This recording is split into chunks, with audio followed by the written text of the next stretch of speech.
Hello, ഇന്ന് ഈ വീഡിയോയിൽ നമ്മൾ ഡിസ്കസ് ചെയ്യാൻ പോകുന്നത് UGC JRF ഒരു ഇൻസ്റ്റിറ്റ്യൂഷനിൽ നിന്ന് മറ്റൊരു ഇൻസ്റ്റിറ്റ്യൂഷനിലേക്ക് നമുക്ക് ട്രാൻസ്ഫർ ചെയ്യണമെങ്കിൽ എന്തൊക്കെ കാര്യങ്ങൾ ശ്രദ്ധിക്കണം എന്നുള്ളതാണ്.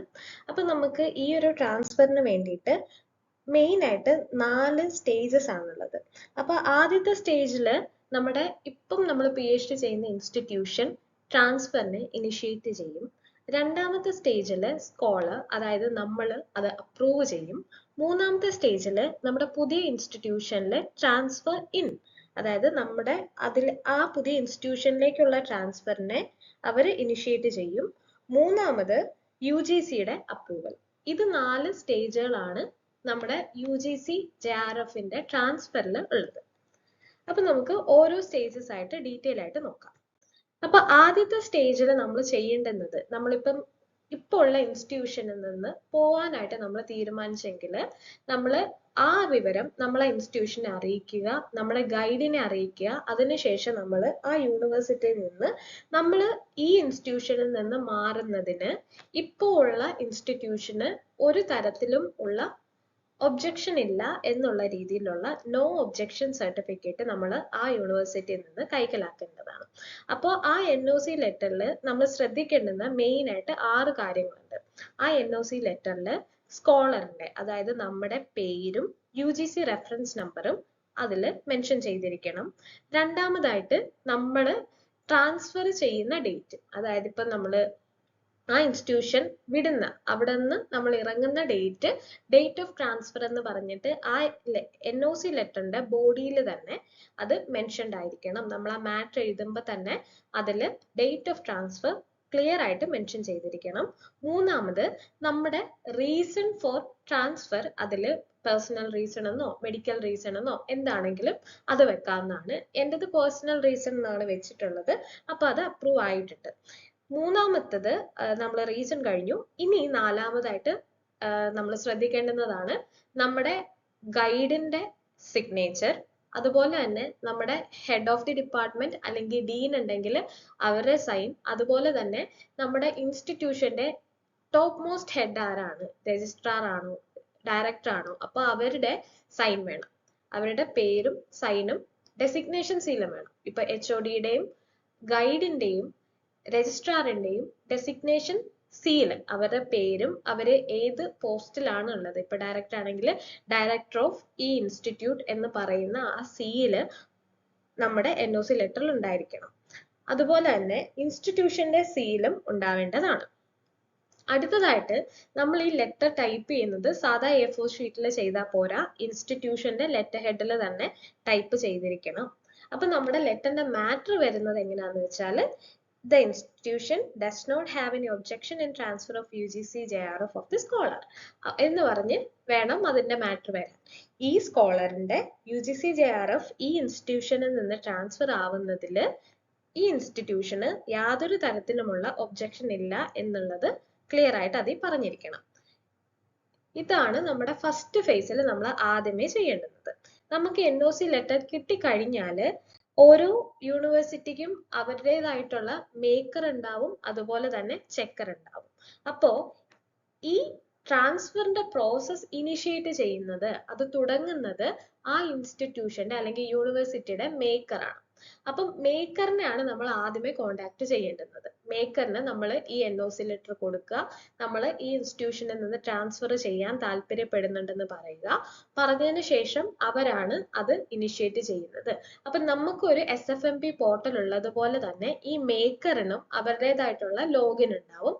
അവര് അതില് നമ്മുടെ ട്രാൻസ്ഫർ ഔട്ട് ഇനിഷ്യേറ്റ് ചെയ്യും. ഇനിഷ്യേറ്റ് ചെയ്യുന്നതിൽ അവർക്ക് നമ്മുടെ ട്രാൻസ്ഫർ ഔട്ട് ഡേറ്റ് മെൻഷൻ ചെയ്യണം. അതുപോലെ തന്നെ അവർക്ക് ട്രാൻസ്ഫർ റീസൺ എന്താണെന്ന് വെച്ചാൽ അവരത് അവിടെ മെൻഷൻ ചെയ്യണം. അതുപോലെ തന്നെ നമ്മുടെ NOC ലെറ്റർ ഈ മേക്കർ അവിടെ അപ്ലോഡ് ചെയ്തിട്ട് ട്രാൻസ്ഫറിനെ ഇനിഷ്യേറ്റ് ചെയ്യണം. അതിനുശേഷം ഇതേ കാര്യങ്ങൾ തന്നെ ആ ഇൻസ്റ്റിറ്റ്യൂഷന്റെ JRF ചെക്കർ ഉണ്ടല്ലോ, UGCയുടെ ചെക്കർ ഉണ്ട്, ആ വ്യക്തിയും ഇത് അപ്രൂവ് ചെയ്യേണ്ടതാണ്. ഈ അപ്രൂവലിന് ശേഷം മൂന്നാമത്തെ ഫേസിൽ നമ്മുടെ സ്കോളറിന്റെ അപ്രൂവൽ ആണ് വേണ്ടുന്നത്. അപ്പൊ അത് നമുക്ക് ചെയ്യാൻ കഴിയുന്നത് നമ്മുടെ SFMP പോർട്ടലിലാണ്. SFMP പോർട്ടലിലേക്ക് ലോഗിൻ ചെയ്യുക. ലോഗിൻ ചെയ്തതിന് ശേഷം പോർട്ടലിൽ യൂണിവേഴ്സിറ്റി ട്രാൻസ്ഫർ എന്ന് പറയുന്ന ഓപ്ഷൻ ഉണ്ടല്ലോ, അവിടെ സെലക്ട് ചെയ്യുമ്പോൾ സാധാരണയായിട്ട് ആ ഓപ്ഷൻ ബ്ലാങ്ക് ആയിട്ടായിരിക്കും കിടക്കുന്നത്, അല്ലെങ്കിൽ നമുക്കിപ്പോൾ ഒരു ട്രാൻസ്ഫറും ഇനിഷ്യേറ്റ് ചെയ്തിട്ടില്ല എന്ന് പറഞ്ഞ് കിടക്കും. അപ്പം നമ്മുടെ കറണ്ട് ഇൻസ്റ്റിറ്റ്യൂഷനിൽ നിന്ന് ട്രാൻസ്ഫർ ഇനിഷ്യേറ്റ് ആയിട്ടുണ്ടെങ്കിൽ നമുക്ക് അവിടെ ട്രാൻസ്ഫർ അപ്രൂവ് ചെയ്യാനുള്ള ഒരു ഓപ്ഷൻ വരും. അപ്പൊ നമ്മൾ അത് അപ്രൂവ് ചെയ്യുക. ഈ സ്റ്റേജ് നമ്മൾ കൃത്യമായിട്ട് ചെയ്തിരിക്കണം. നമ്മൾ അപ്രൂവ് ചെയ്താൽ മാത്രമേ നമ്മുടെ പുതിയ ഇൻസ്റ്റിറ്റ്യൂഷനിലേക്ക് നമ്മുടെ ഈ ട്രാൻസ്ഫർ റിക്വസ്റ്റ് ചെല്ലുകയുള്ളൂ. അപ്പം നമ്മുടെ NOC ലെറ്റർ അപ്ലോഡ് ചെയ്യുന്ന സമയത്ത് നമ്മുടെ പഴയ ഇൻസ്റ്റിറ്റ്യൂഷന്റെ മേക്കറിനും ചെക്കറിനും നമ്മുടെ പുതിയ ഇൻസ്റ്റിറ്റ്യൂഷന്റെ പേരും അതുപോലെ തന്നെ അവരുടെ UGC കോഡും അവിടെ എൻ്റർ ചെയ്ത് കൊടുക്കേണ്ടുന്ന ആവശ്യമുണ്ട്. അങ്ങനെ കൃത്യമായിട്ട് എൻ്റർ ചെയ്ത് കൊടുത്താൽ മാത്രമേ നമ്മുടെ പുതിയ ഇൻസ്റ്റിറ്റ്യൂഷന്റെ പോർട്ടലിൽ നമ്മുടെ പേര് വരുള്ളൂ ട്രാൻസ്ഫർ ഇന്ന് വേണ്ടിയിട്ട്. ഓക്കെ, അപ്പോൾ അടുത്ത ഫേസിൽ നമ്മൾ എന്താ ചെയ്യേണ്ടതെന്ന് വെച്ചാൽ പുതിയ ഇൻസ്റ്റിറ്റ്യൂഷനിൽ ജോയിൻ ചെയ്യുന്നു. ജോയിൻ ചെയ്തതിന് ശേഷം നമ്മൾ പുതിയ ഇൻസ്റ്റിറ്റ്യൂഷനിൽ NOC ലെറ്റർ വാങ്ങിക്കുക. നേരത്തെ ചെയ്തതുപോലെ തന്നെ നമ്മൾ വളരെ കൃത്യമായിട്ട് NOC ലെറ്ററുകൾ വാങ്ങിക്കുക. ആ NOC ലെറ്ററിൽ നമ്മുടെ പേര്, UGC റെഫറൻസ് നമ്പർ വേണം. അതുപോലെ തന്നെ നമ്മൾ ഏത് ഡേറ്റിലാണോ ഈ ഇൻസ്റ്റിറ്റ്യൂഷനിൽ അഡ്മിഷൻ എടുത്തത് അതും മെൻഷൻ ആയിരിക്കണം. അതുപോലെ തന്നെ വേണമെങ്കിൽ റീസൺ പറയാം. അതിനുശേഷം നമ്മുടെ പുതിയ ഗൈഡിന്റെയും പിന്നെ പുതിയ ഇൻസ്റ്റിറ്റ്യൂഷന്റെ ഹെഡിന്റെയും സൈനും സീലും വേണ്ടുന്നതാണ്. പിന്നെ ഇൻസ്റ്റിറ്റ്യൂഷൻ സീലും വേണം. അതുപോലെ തന്നെ ഇതും ലെറ്റർ ഹെഡിലായിരിക്കണം പ്രിന്റ് ചെയ്യുന്നത്. ഇതൊക്കെ നമ്മൾ ശ്രദ്ധിക്കേണ്ട കാര്യങ്ങളാണ്. പുതിയ ഇൻസ്റ്റിറ്റ്യൂഷനിൽ നിന്ന് നമുക്ക് NOC കിട്ടിയാൽ ഈ NOC ലെറ്റർ നമ്മൾ പുതിയ ഇൻസ്റ്റിറ്റ്യൂഷന്റെ ഗൈഡിന് മേക്കറിന് കൊടുക്കുക. ഈ മേക്കർ നേരത്തെ ചെയ്തതുപോലെ തന്നെ നമ്മുടെ ട്രാൻസ്ഫർ ഇനിഷ്യേറ്റ് ചെയ്യും. ട്രാൻസ്ഫർ ഇൻ കൊടുത്തതിന് ശേഷം എന്ത് ചെയ്യുന്നു? ഇതിനെ വീണ്ടും ചെക്കർ ഇതിനെ അപ്രൂവ് ചെയ്യുന്നു. ഇതാണ് മൂന്നാമത്തെ ഫേസ്. ഈ രണ്ട് സ്റ്റേജും കഴിഞ്ഞാൽ നമുക്ക് കുറച്ച് ദിവസം കഴിയുമ്പോൾ ഇത് UGC റിവ്യൂ ചെയ്യും നമ്മുടെ റിക്വസ്റ്റിനെ.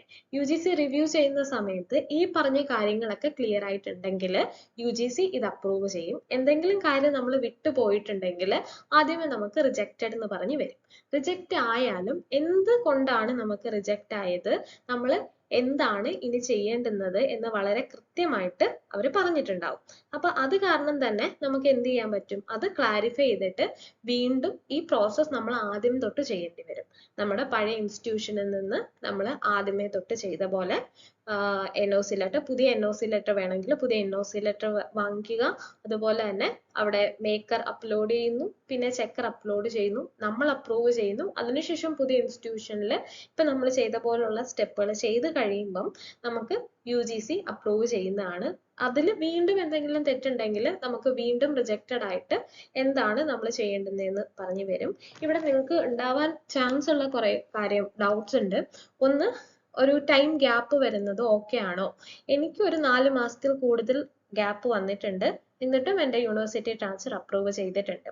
പിന്നെ നമ്മൾ എവിടെയും ജോയിൻ ചെയ്യാത്ത ആ ഗ്യാപ്പിന്റെ ടൈമിൽ നമുക്ക് ഫെലോഷിപ്പ് കിട്ടില്ല. ഫെലോഷിപ്പ് കിട്ടില്ല എന്നേ ഉള്ളൂ, അത് നമ്മുടെ ടെന്വറിൽ ആഡ് ആവും. ഓക്കെ, ഇപ്പൊ ഞാൻ 4 മാസം വർക്ക് ചെയ്തിട്ടില്ലെങ്കിൽ ആ 4 മാസം ഫെലോഷിപ്പ് ടെന്വറിൽ കുറയാറുണ്ട്. ഓക്കെ, അപ്പോൾ നിങ്ങൾക്ക് എന്തെങ്കിലും ഡൗട്ട് ഉണ്ടെങ്കിൽ കമന്റിൽ ചോദിച്ചാൽ അത് ക്ലിയർ ആക്കാവുന്നതാണ്. Thank you.